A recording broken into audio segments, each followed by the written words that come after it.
Monsieur Ali Benjedloun, bonjour. Alors, en quoi cette édition de Mété se distingue-t-elle des précédentes, surtout dans le contexte actuel? Écoutez, le forum a grandi d'année en année. Donc voilà un premier élément de distinction très fort. Nous sommes en croissance dans le nombre de participants, par rapport au nombre d'intervenants. Et qui dit intervenants et participants dit nombre de thématiques traitées. Nous élargissons le spectre des thématiques traitées d'année en année. Donc oui, cette édition est plus importante. Et pour être tout à fait, je dirais, réaliste, il faut se rendre compte aussi que le poids des crises de par le monde et leur intensité a eu tendance également à s'intensifier. Et nous souhaitons capter tout cela aussi dans nos échanges.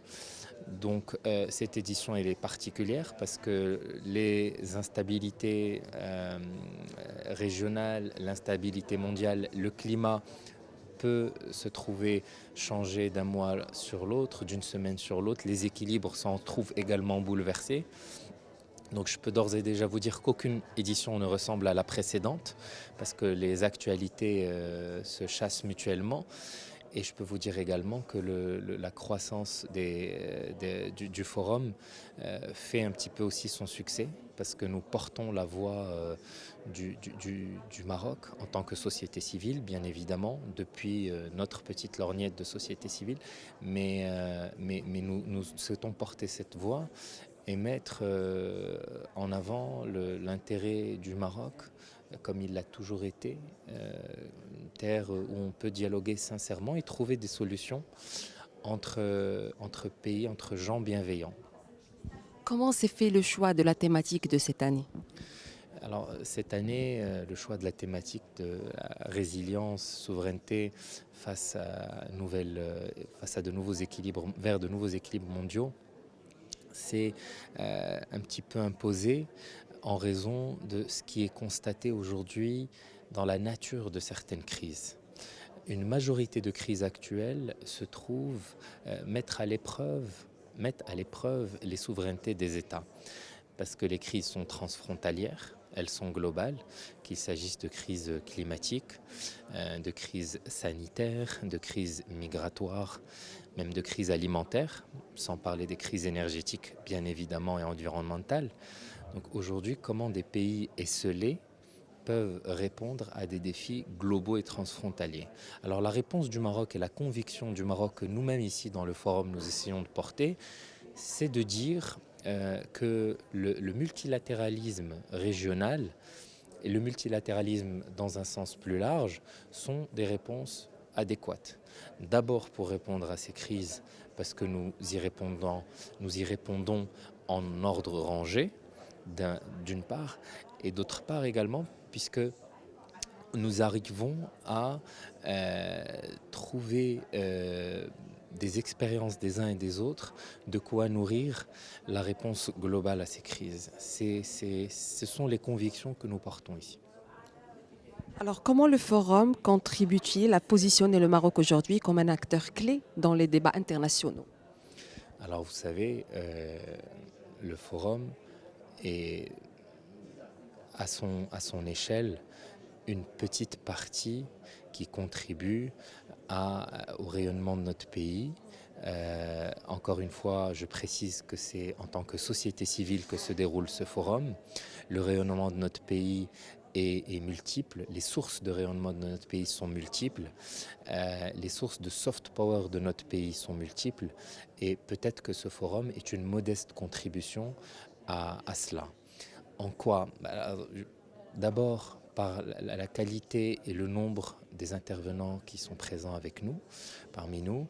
Donc plus de 100 pays, plus de 8000 participants et 250 intervenants, parmi lesquels des chefs d'État, des chefs de gouvernement, un certain nombre de ministres, des experts et aussi également des opérateurs privés.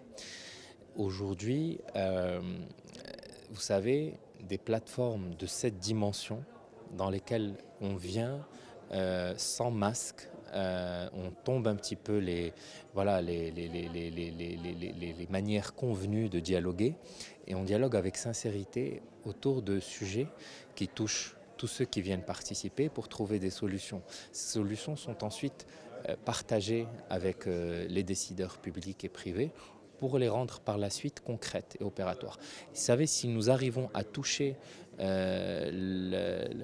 l'imaginaire des participants, si nous arrivons à inscrire dans leur subconscient tous les messages qui transitent ici, qui sont positifs, constructifs et qui vont dans le sens des convictions profondes du Maroc dans son action extérieure, nous réussissons. Donc c'est des choses qui sont à la fois à porter, mais en même temps relativement difficiles à quantifier d'un point de vue valeur ou d'un point de vue matériel. Voilà, c'est le principe même du soft power. Quelles attentes de cette édition? Ben, écoutez, ce qui apparaît d'une édition à l'autre, en fonction des thématiques choisies, c'est de bien veiller à mettre en avant ce qui rapproche. Et ce qui rapproche est représenté par les solutions mutuelles, des solutions comprises par les parties qui sont là pour échanger et discuter. Vous savez, nous avons toutes les thématiques et les personnes discutent avec sincérité. Participer au panel est une université ouverte en réalité. Et quand on écoute, on comprend que l'attente est de dire qu'à la fin du panel, les décideurs ont un petit peu changé le braquet, ont un petit peu tourné le volant vers des directions qu'ils ont eu à écouter durant les échanges. Comme les échanges sont bienveillants, comme les échanges portent sur des thématiques chères au Maroc, nous avons comme grande attente ou attente principale le fait de pouvoir, comme je disais, influer, donc donner ce coup de braquet dans l'inconscient des décideurs. Et là encore, ce sont des choses que l'on ne quantifie pas dans l'immédiat, mais qui sont voilà, des gains à long terme.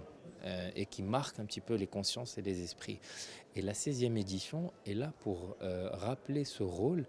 Et vous savez, c'est vraiment un effet boule de neige parce que d'édition en édition, la dimension de l'événement se retrouve renforcée, valorisée et voilà, encore une fois, le niveau d'affluence ne ment pas. Tout l'entrain des participants également est là pour montrer que ces échanges-là vont être de grande qualité cette année, seront publiés, seront partagés avec les différents, voilà, avec les différents participants et même au-delà des participants, c'est l'ensemble des gouvernements des pays amis, c'est l'ensemble également des opérateurs privés des pays amis qui sont ensuite les cibles, enfin les destinataires plutôt privilégiés de nos publications. Alors, dernière question, Meddays 2024 en chiffres. Alors, Meddays 2024 en chiffres, c'est 16e édition, c'est 8000 participants, 250 intervenants, un peu moins d'une dizaine de chefs d'État et de chefs de gouvernement, un peu plus d'une trentaine de ministres. C'est une majorité, peut-être 80% d'étudiants qui viennent et de jeunes Marocains et Africains du reste du continent qui viennent participer, assister, poser des questions. Donc nous réunissons la famille, c'est vraiment toute la famille qui se réunit. Voilà, donc ça c'est les grands chiffres de cette année et je pourrais rajouter un chiffre important qui est que nous avons eu l'occasion de traiter plus de 20 thématiques différentes. Donc c'est quand même c'est une édition d'ores et déjà réussie. Merci beaucoup.